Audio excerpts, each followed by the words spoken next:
Cuenta la historia que Ushuaia está hecha de esfuerzos individuales, de lucha y paciencia ante los elementos, de soportar el largo y melancólico invierno que aislaba por completo con sus túmulos de nieve.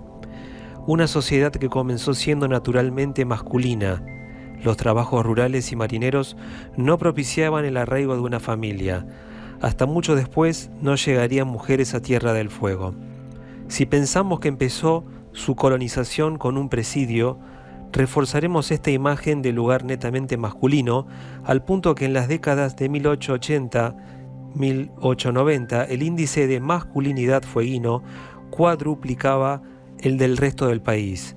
Las pocas mujeres que llegaban en aquellos años inmediatamente se casaban. El casamiento mixto entre mujeres yámanas y marineros se hizo frecuente.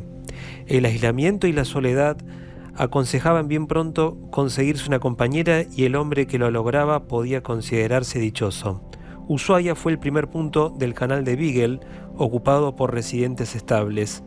El núcleo inicial, ubicado en los barrios hoy conocidos como Misión Alta y Misión Baja, reunía las casas de los misioneros, la iglesia, el orfanato, la herrería, la escuela y luego las precarias viviendas de algunos yámanas que ya se habían ido a vivir a la misión.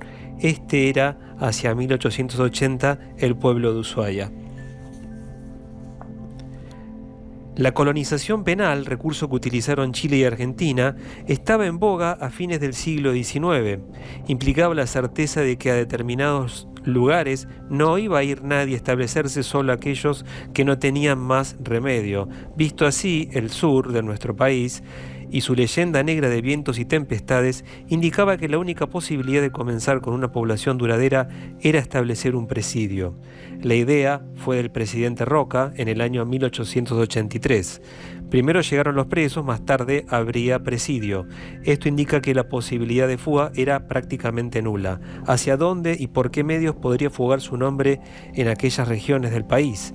Sin embargo, la historia no deja de registrar intentos desesperados como el de los fugados cuando el presidio estaba todavía en la isla de los Estados en un bote a remo por el estrecho de Le Maire.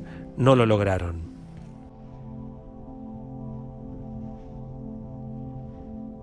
Las paradojas demográficas marcaron la historia de la pequeña ciudad de Ushuaia. En un momento, la población carcelaria alcanzó el mínimo número que la de los ciudadanos honrados, 500 personas a un lado y a otro de las rejas.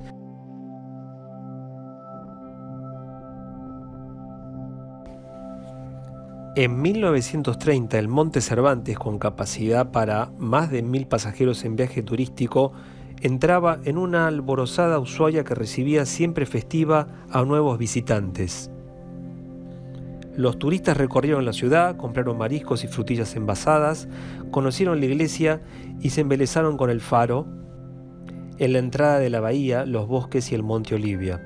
Se despidieron, subieron todos al barco y desde la borda saludaron conmovidos a aquellos compatriotas que vivían tan lejos.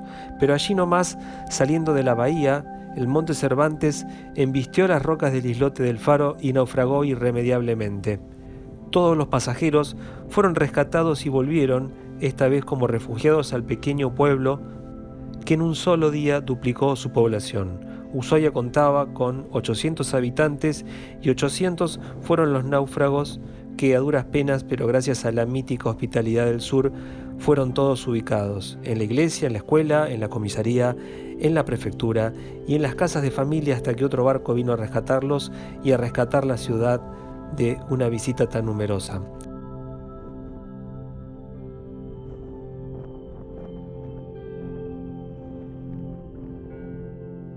Entre Ushuaia y Río Grande aparece en medio del bosque fueguino el tercer centro poblacional de la isla Grande, Tolwyn. Su origen moderno es más político que económico.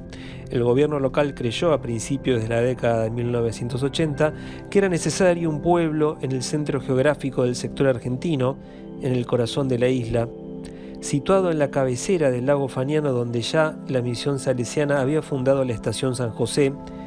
Los primeros pobladores de este pintoresco pueblito fueron empleados del Estado. Anteriormente la actividad de la madera explotó allí los recursos boscosos con la instalación a principios de los años 1940 de aserraderos que probaron el transporte de los rollizos en zangadas, jangadas por el agua. Pero Tolwyn es depositaria de otra historia mucho más antigua. Allí se encontraba el centro territorial de los antiguos Onas. Allí vivieron los antepasados de un grupo de descendientes que fundaron la comunidad indígena Rafaela Easton. Precisamente Tolwyn significa corazón. Hace apenas un tiempo esta comunidad, luego de décadas de litigios, logró del gobierno de la nación y por ley provincial la restitución de las tierras de sus antepasados.